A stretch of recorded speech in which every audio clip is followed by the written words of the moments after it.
Olá, 26 de agosto de 2022. Eu sou Laércio Comar naquele nosso resumo descomplicado do mercado. O que aconteceu essa semana na economia, nas vendas, no comércio e que importam muito a nós, inclusive, principalmente no meio moveleiro. Muita reclamação da venda na indústria moveleira, não é à toa. Estamos amargando uma queda de 11,7% no acumulado desse ano em relação ao mesmo período do ano passado, em valores da indústria. Se levar em consideração que preço esse ano houve até uma certa diminuição do valor por quilo, essa queda é até um pouquinho maior em matéria de quantidade de peças. Essa queda se deve à menor compra dos clientes? Sim, a quantidade comprada pelos clientes pulverizados, ou seja, desconsiderando as grandes redes, o ticket médio, chamado ticket médio de compra por cliente, esse mês de agosto está se tornando o menor dos últimos 2 anos. É uma redução bastante considerável. Dos grandes clientes também é a menor das grandes redes. Até o final do mês, a tendência da grande rede aqui é subir um pouquinho mais, mas longe de atingir os patamares anteriores. Ou seja, o valor dos pedidos diminuíram. Apesar que a frequência com que os lojistas compram vem retomando a velocidade. Esse gráfico indica essa retomada. Talvez isso se justifica também porque durante a pandemia faltou muito produto, os valores de pedido de estoque eram maiores, hoje o estoque diminuiu e a reposição é rápida. Então não há por que manter uma compra muito alta. Você compra mais próximo daquilo que está vendendo. Justifica essa informação. Continua o mercado tentando fazer previsões. O varejo ficou mais pessimista, prevendo queda nas vendas até outubro. Imaginou que até setembro podia acontecer. Dados do Instituto para Desenvolvimento do Varejo, cito ele porque estão inclusos Magalu e Via Varejo, as maiores compradoras de imóveis do Brasil. E seguindo o mesmo levantamento numa outra matéria, ele fala em alta nominal em setembro e outubro, mas desconsiderando a inflação, é uma queda em agosto de 3,5%, em setembro caindo 1,4%, em outubro caindo 1,1%. É uma queda considerável prevista. Se vou pegar os seis ramos, seis setores avaliados, quatro cresceram, dois caíram. O que mais caiu, infelizmente, móveis e eletrodomésticos, uma queda de 15%. Então, se for comparar com aquele faturamento da indústria, 11% do grupo, está bem próximo, é bem dentro dessa realidade. Material de construção, 3%. Péssimo, porque material de construção está muito atrelado aos móveis. Esse momento para reajustar preço? Pois é, IPCA 15 teve queda recorde, reforçando projeção de deflação em agosto. O índice caiu acumulado do ano de 11,4 praticamente para 9,6, 2 pontos percentuais, já caiu para duas casas. Porém, aí tem sempre um porém ou um mas, a indústria moveleira não repassou seus custos. Ela vem sofrendo pressão na hora de vender. Muitas indústrias trabalharam vários meses esse ano no vermelho, algumas até todos os meses no vermelho, e elas precisam repassar esse aumento de custo. É, tanto a questões de matéria-prima, como custo fixo, dissídios salariais, e ela não tem espaço. A oferta de imóveis, que cresceu muito durante a pandemia, é maior do que a demanda. A empresa fica no meio do caminho. Se ela repassa preço, pode não atingir o ponto de equilíbrio e dar prejuízo. Se ela não repassa preço, ela vai ter prejuízo. A indústria de imóveis, no momento, bastante delicado, bastante apertado. Se você chegou até aqui, eu insisto que você se inscreva no canal no YouTube. Estamos postando esse vídeo somente pelo YouTube. Com isso, assim que ele é postado às sextas-feiras, você recebe um aviso no seu celular dizendo que tem resumo novo. Como entender o mercado? Eu havia falado semana passada sobre o crescimento na intenção de consumo das famílias, maior nível desde o início da pandemia.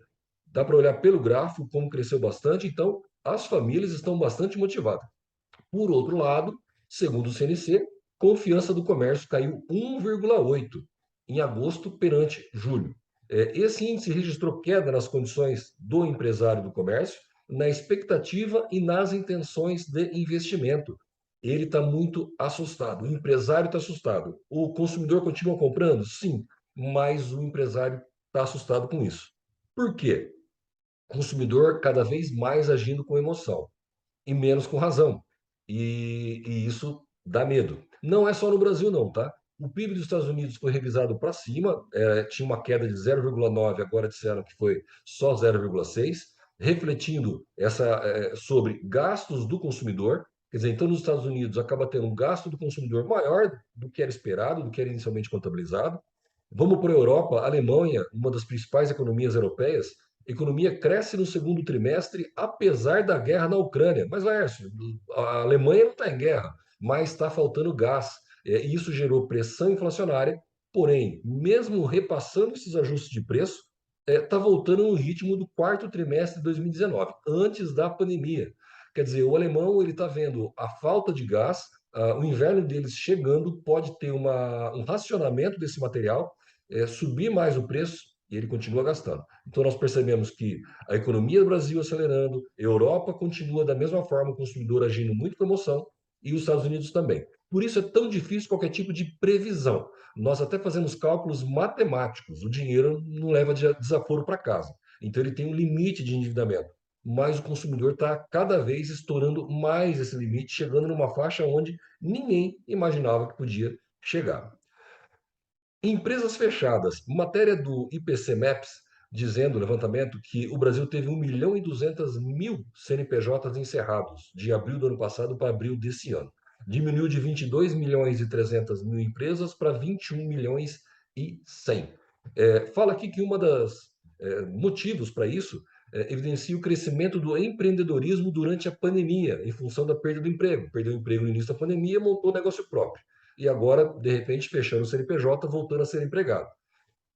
Bem como ocorrência de microempreendedores fantasmas com abertura de novos cadastros com outro CPF, visando driblar o teto de faturamento anual de 81 mil. Sabemos bem isso como funciona, abertura de novos CNPJs para driblar imposto, e com isso perde-se controle.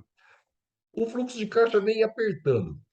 Dados do Serasa dão conta de que o Brasil teve um novo recorde de inadimplência, com 67,6 milhões de brasileiros com dívida, não é inadimplência, mas são dívidas, e em um ano isso subiu de 62 milhões para 67 milhões. É um aumento considerável em um ano. E isso já se reflete também na indústria moveleira. Inadimplência do lojista para a indústria de imóveis vem num dos maiores patamares dos últimos 24 meses. Até o final do mês há uma tendência de uma certa diminuição aqui, mas ainda é um índice bastante alto. Novo decreto de redução do IPI garante segurança jurídica às indústrias, diz no CNI. Voltou a ter uma nova edição do IPI. Tomara que esse decreto agora resolva e crie estabilidade. Algumas empresas com IPI reduzido 3,25, outras com 5, virou uma anarquia. Tomara que isso melhore. Momento delicado, continua esse momento bastante delicado, mas com bastante cuidado, bastante cautela, não dando passos maiores do que a perna, olhando para fazer a tarefa de casa, o que você pode fazer dentro da sua empresa. Volto a falar, não é aquele corte de despesa sem cabimento nenhum, mas é olhar realmente como você pode tirar desperdícios, como você pode ter melhores produtividades, como você pode ter maior eficiência. Vai passar. Nós sabemos que o segundo semestre do ano que vem se mostra já num patamar totalmente diferente do que nós temos hoje.